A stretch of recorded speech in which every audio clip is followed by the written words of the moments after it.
अक्सर आपने YouTube पर वीडियो देखा होगा जिसमें नवजात शिशु या छोटे बच्चे की आँख, नाक, जीभ और कान को कैसे साफ करना है इसके बारे में बताया गया होगा। आज मैं पीडियाट्रिशियन के पॉइंट ऑफ व्यू से बताऊंगा कि बच्चे की आँख, नाक कैसे ठीक तरीके से साफ करना है। अगर आप गलत तरीके से साफ करोगे तो नवजात शिशु को इमीडिएट या फ्यूचर में खतरा हो सकता है। इस वीडियो को देखने के बाद आई एम श्योर पेरेंट्स इसे घर पर बड़ी आसानी तरीके से कर सकते हैं। हेलो दोस्तों, मैं हूं आपका पीडियाट्रिशियन डॉक्टर विजय कुमार यादव और आपका स्वागत है मेरे channel child A to Z India पर parenting start here with paediatrician. तो चलिए आज का वीडियो शुरू करते हैं।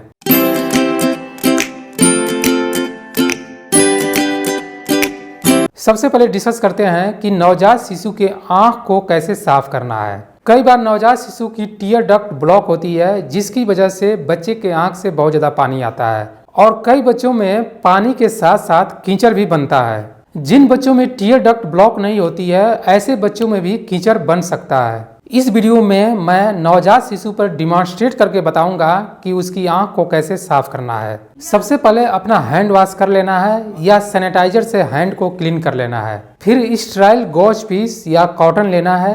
इसे गीला करने के लिए या तो नॉर्मल सलाइन या नेजो क्लियर ड्रॉप या पानी को उबाल कर उसे ठंडा करके रख लेना है। अब बच्चे की आंख साफ करनी है। गॉज पीस को नेजो क्लियर से वेट कर लेना है। जो एक्स्ट्रा सलाइन है उसे निचोड़ के निकाल लेना है। हमेशा आंख की सफाई अंदर से बाहर की तरफ यानी मीडियल साइड से लैटरल साइड की तरफ करना है, कभी भी बाहर से अंदर की तरफ नहीं करना है। अदरवाइज बच्चे की आंख और गंदी हो सकती है जिसकी वजह से उसकी टीयर डक्ट ब्लॉक हो सकती है और उसमें इन्फेक्शन भी हो सकता है। आई को क्लीन करते समय आई बाल पर बहुत हल्का प्रेशर लगाना है। एक बार साफ करने के बाद हर बार न्यू गॉज पीस लेना है और आंख की सफाई अंदर से बाहर की तरफ करना है। सिमिलर पैटर्न में बच्चे के दूसरे आंख को भी क्लीन कर लेना है। दोस्तों, अब मैं आपको दिखाऊंगा बच्चे की नाक को कैसे साफ करना है। सबसे पहले हैंड वॉश कर लेना है या सैनिटाइजर से हैंड को क्लीन कर लेना है। स्टेराइल गॉज पीस या कॉटन की बत्ती बना लेना है। ठीक है, तो अब बात करेंगे कि बच्चे की नाक की सफाई कैसे करनी है। जब बच्चे की नाक जाम हो जाती है तो कई बार होता है कि उसमें नाक जाम होगी तो बच्चा अच्छे से सांस नहीं ले पाता है, क्योंकि बच्चे जो होते हैं ज़्यादातर सांस अपने नाक से ही लेते हैं, है ना। तो उसमें क्या करना है कि नेजो क्लियर ड्रॉप डालना है। ये है नेजो क्लियर ड्रॉप, इसको डालना है और साथ में कॉटन या गॉज पीस लेके उसकी बत्ती बनानी है।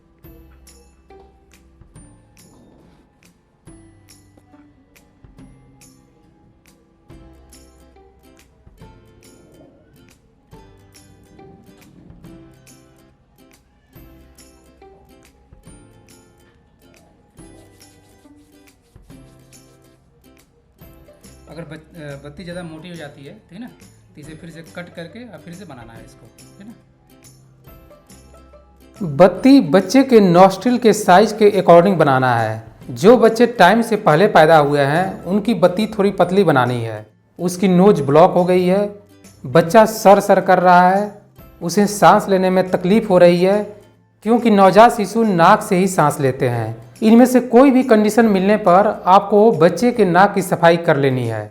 बच्चे की नाक साफ करने के लिए नेजो क्लियर ड्रॉप ले लेना है। कभी भी नेजो क्लियर ड्रॉप एक साथ दोनों नॉस्ट्रिल में नहीं डालना है। अगर आप ऐसा करोगे तो बच्चे को सांस लेने में दिक्कत हो सकती है। हमेशा एक नॉस्ट्रिल में 2 ड्रॉप डालने के बाद 5 to 10 मिनट्स वेट करना है। फिर दूसरे नॉस्ट्रिल में 2 ड्रॉप्स डालने हैं। 5 to 10 मिनट्स वेट करने के बाद फिर बत्ती को नॉस्ट्रिल में डालकर उसकी सफाई करनी है।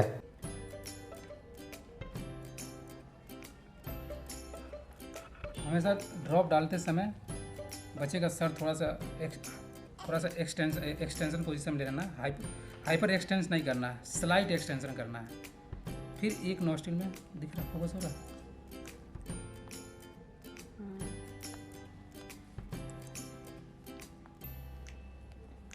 फिर बत्ती उठाना है, ठीक है ना।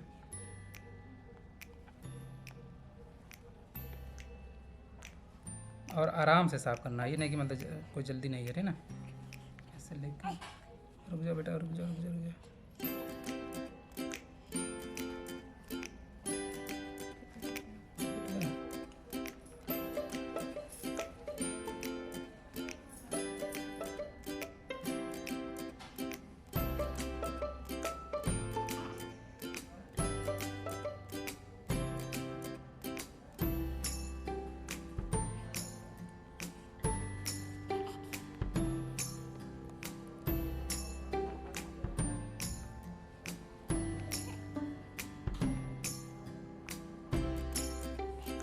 अगर नॉस्ट्रिल में बत्ती डालने से बच्चा इरिटेट हो रहा है तो आप जैसे बड़े लोग नाक छिनकते हैं वैसे सिमिलर पैटर्न में गॉज पीस या साफ कपड़ा लेकर नाक के ऊपर से लेके नीचे की तरफ लाना है और जो भी नाक के अंदर से गंदगी आ रही है उसे क्लीन कर लेना है। कभी भी दूध पिलाने के तुरंत पहले नेजो क्लियर ड्रॉप नहीं डालना है। अगर बच्चे की नोज ब्लॉक है तो दूध पिलाने के आधे घंटे पहले बच्चे की नाक की सफाई करनी है।